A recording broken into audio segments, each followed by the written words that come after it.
Olá, tudo bem? Eu espero que você e sua família estejam bem, desejo isso do meu coração e oro para que Deus continue abençoando a tua vida. Bem, no outro vídeo nós falamos um pouquinho sobre os motivos pela qual devemos falar sobre o dinheiro.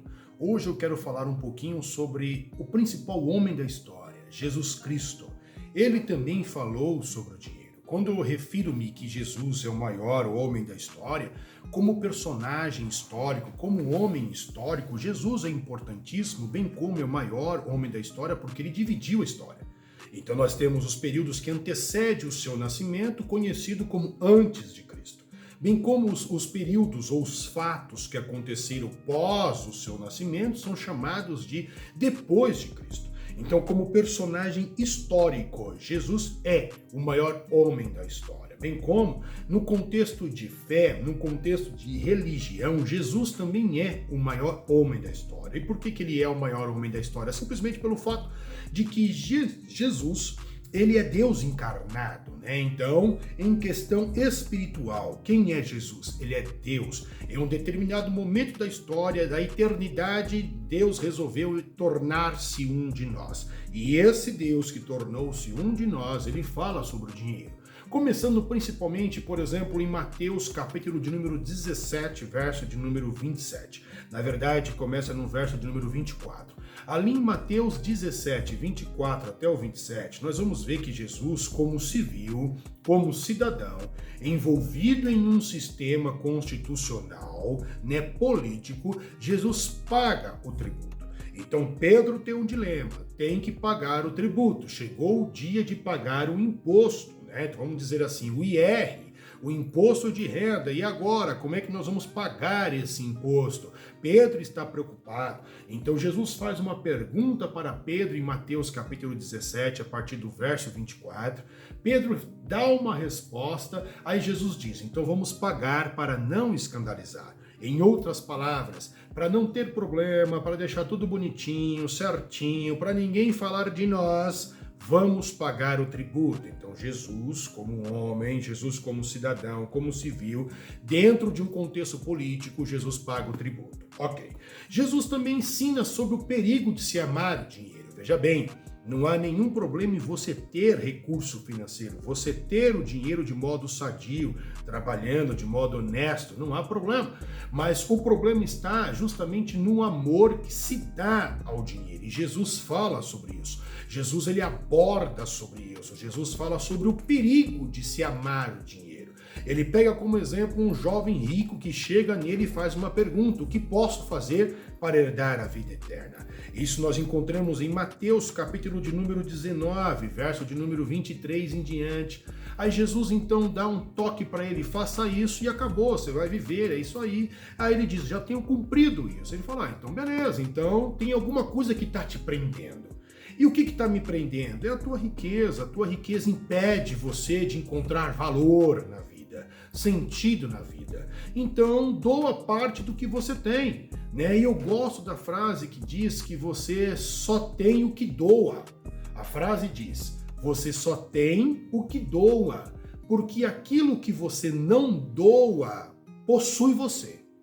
Então, você só tem, você só possui o que você doa, porque aquilo que você não doa possui você. Então nós temos que entender que o dinheiro ele foi preparado para o homem, não é o contrário. O homem não foi preparado por dinheiro, mas o dinheiro foi preparado para o homem, para facilitar a vida do homem, para facilitar as transações comerciais do homem.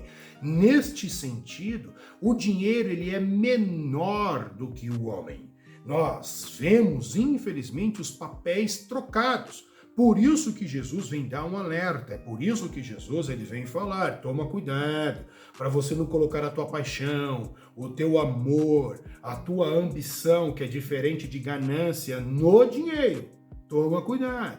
Pois quando você coloca o teu amor, a tua paixão no dinheiro, você é capaz de tudo por este dinheiro e, infelizmente, o dinheiro vai possuir você, porque você não consegue doar. Aí, em vez de você ser dono, você passa a ser escravo, você passa a ser servo do dinheiro. Então Jesus, além de pagar tributo, ele ensina acerca do dinheiro também, sobre o amor ao dinheiro, tá? Entretanto, existe ainda uma passagem que encontra-se em Mateus também, no capítulo de número 6, verso de número 24, que eu acredito que é o ultimato dos ensinamentos de Jesus em relação ao dinheiro. Jesus, de certa forma, diviniza o dinheiro. Em outras palavras, Jesus trata o dinheiro como uma deidade. Jesus trata o dinheiro como uma divindade. Jesus diz que não dá para servir a dois senhores. Você não pode servir a Deus e a Mamon.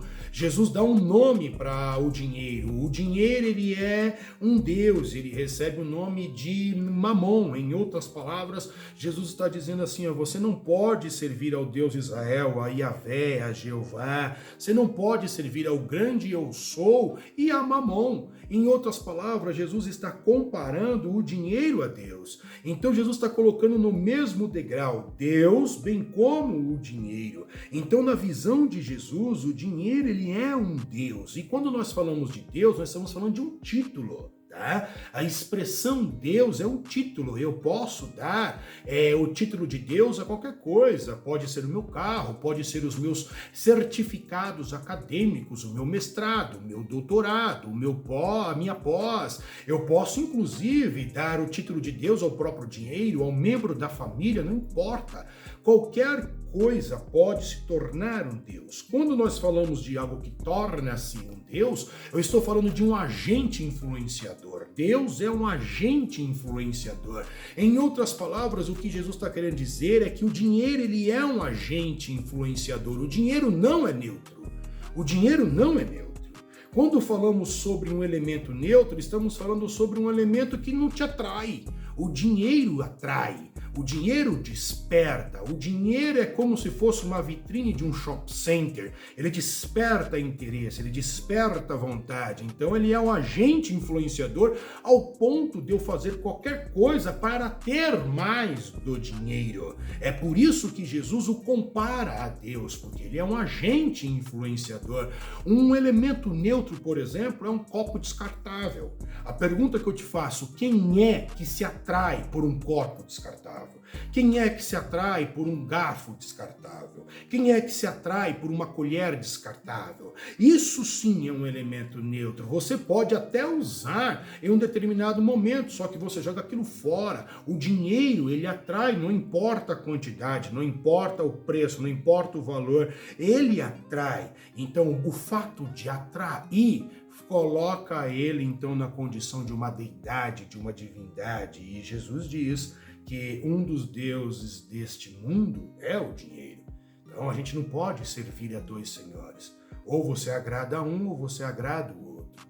Isso me traz à memória o fator quando nós encontramos o livro do Gênesis. No livro do Gênesis nós encontramos que Deus ele vira para Adão e quando ele chega em Adão, Deus fala para Adão dominar. Então, quando Deus ele olha para Adão, Deus dá uma ordem para Adão, domina sobre os peixes do mar, domina sobre as aves do céu, domina sobre as bestas feras da terra, domina sobre tudo o que há na terra. É a ordem que Deus dá a Adão. Quando nós olhamos para Paulo escrevendo a Gálatas, Paulo fala sobre o domínio próprio, que é um fruto do Espírito. Então, nós temos que dominar todas as intenções, sentimentos que o dinheiro pode provocar em nós, ao ponto de cometermos qualquer erro por causa deste amor, desta ambição, dessa ganância em relação ao dinheiro.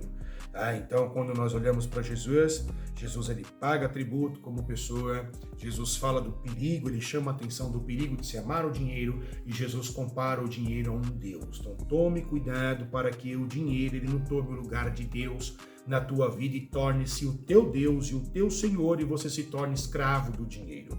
Gosto da frase também de Francis Bacon, quando ele diz que o dinheiro ele é um ótimo servo, mas um péssimo senhor. A grande pergunta ou a última reflexão, a última frase para nós encerrarmos aqui este pequeno vídeo é a seguinte, né? Como o dinheiro tem influenciado a tua vida? Como ela tem moldado o teu caráter e os teus sentimentos? Então, reflita sobre isso e tome cuidado. Ame a Deus acima de todas as coisas e peça sabedoria a Deus para que você possa administrar o pedaço de papel chamado dinheiro. Deus os abençoe.